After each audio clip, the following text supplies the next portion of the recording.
I set myself with a challenge to build a gaming PC for or under $400 that it doesn't suck. Because you don't really need to pay thousands upon thousands of dollars to have a really good gaming experience on PC. Another thing of the challenge was that all the items was going to be used and from eBay. Because as most of you guys know, to buy something new right now is extremely expensive. But before we start to talk about all the parts, you guys know that depending on the place that you live, the prices and parts that you can pick up is going to be a little bit different. But to fit into a budget of $400, I had to make some difficult choices, but come on, let me show you what I got for this price. The first thing that I was looking for was the GPU. You guys know that right now with the prices is through the roof and it's really difficult to find a good GPU for a good price. I had to make a little bit of a sacrifice.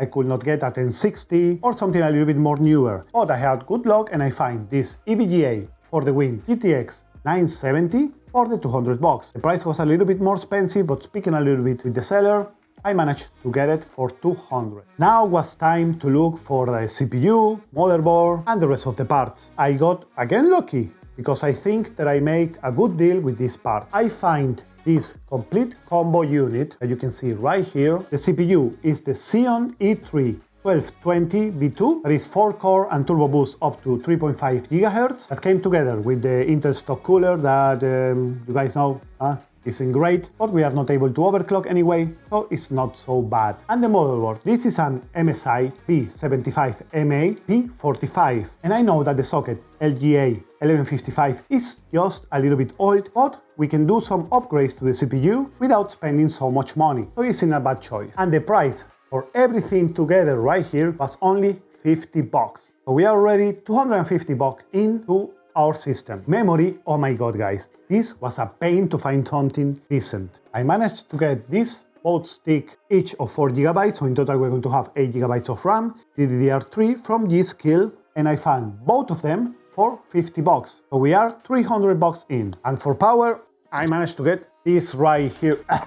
This is an Antec 620 watt power supply that is an 80 plus bronze. It's not modular, so you're going to have this quid of cables right here, but it's a decent power supply, and for our system it's more than enough. This is somewhere that I will never recommend that you guys chip out. This is one of the most important parts in your PC. Don't forget about this. I found this one for only $40.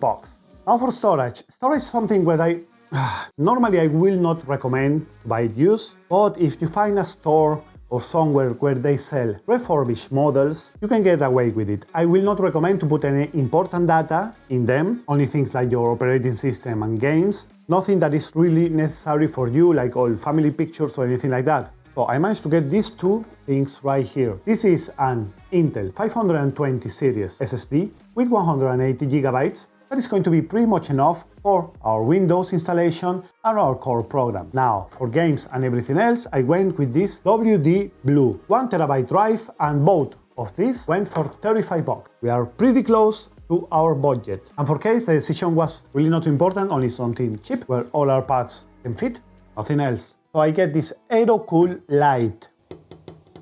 It's okay. It has some acrylic on the front and 2 fans, but the fans look terrible. If I tell you guys the truth, I already opened it and I see that the connection is Molex. So yeah, if you can fit it into your budget, I would recommend that you change the fans in this if you go for the same case. But it's okay, everything else fit inside, a little bit cover for all the rest of the cables of the PSUs, thing that we're going to need as we use a non-modular power supply. And now with all of the parts out of the way, let's build it together and try it out. It's done. One of the things, guys, that I have to tell you is don't buy this case, especially if you're a beginner or if you have a power supply that is modular like mine, because it's a pain to cable management. I better don't show you the pain that it is behind there. I just installed Windows and a couple of games. Let's test it out and see how this $400 PC can manage gaming. First game that I want to try out is CSGO. So right now we are at 1080p.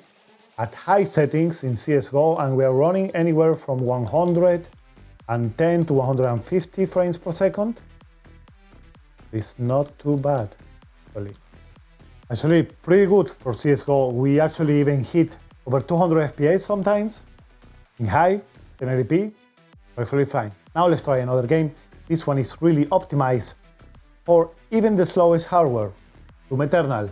Try it out. Oh, right now we are at Doom Eternal. Let me look at the settings 1 second.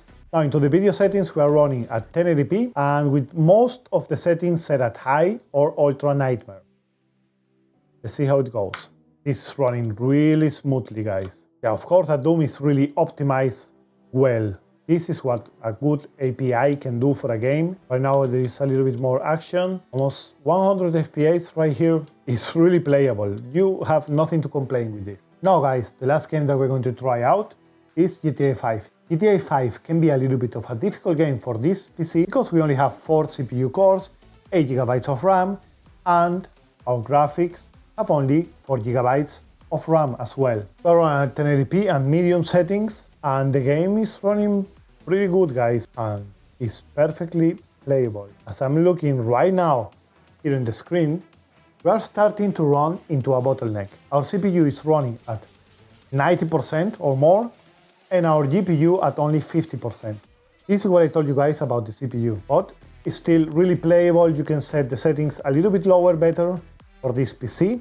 That's what I will recommend. Let's do a couple of synthetic tests right now to look the performance and to see the temperatures that this PC does. To conclude this video, the PC is great, guys. You're going to have an amazing gaming experience with a PC for under $400. Maybe newer titles and titles that really require more CPU cores, you're going to have a problem. I would recommend to make an upgrade there. For most of the titles or most free-to-play games, you are set to go. You are not going to have any problems. Even you can, a little bit in some cases, record with OBS while you're playing or streaming. The temperatures of the CPU never reached the 60 degrees and the GPU was at 75 while gaming, but it's pretty acceptable. Things that I will change right out of the bat if you're planning to do a system like this one is, first, the case is a pain to build in this case, but this is not something too bad. The second one, fans. These fans are terrible, guys. First, they are Molex, so you don't have any way to control the speed of them. Second, they aren't really RGB. They only have these stationary colors and they don't change. And tier 1, they almost don't move any air. So if you can upgrade them or change them, I recommend you guys to do that. So guys, I'm going to be upgrading this PC. Subscribe if you don't want to miss it. But if you want to start PC gaming and you don't really want to spend thousands of dollars or wait until you can find parts at a normal price, this is a pretty good option. A couple of parts from eBay, even if they are used, at the end, it's a really good gaming experience, guys. If you're going to play games like Minecraft, Fortnite, any of these games, Dota 2, or even AAA titles like I showed you before. Maybe you have to lower a little bit the settings, and some games, like for example Cyberpunk, is going to be difficult to run, but if you want to start with this PC and wait until the prices go a little bit lower, before you can upgrade it, is the way to go. Thanks for watching, my friends. I really hope you have enjoyed the video, and if you did, don't forget to drop a like, and if you're new to the channel and you're enjoying content like this one, subscribe and join the family. Stay tuned for upgrades on this PC and more things. Let me know in the comments down below what do you think about a PC like this one. Thanks for watching once more, and like always, see you on the next time. Bye bye!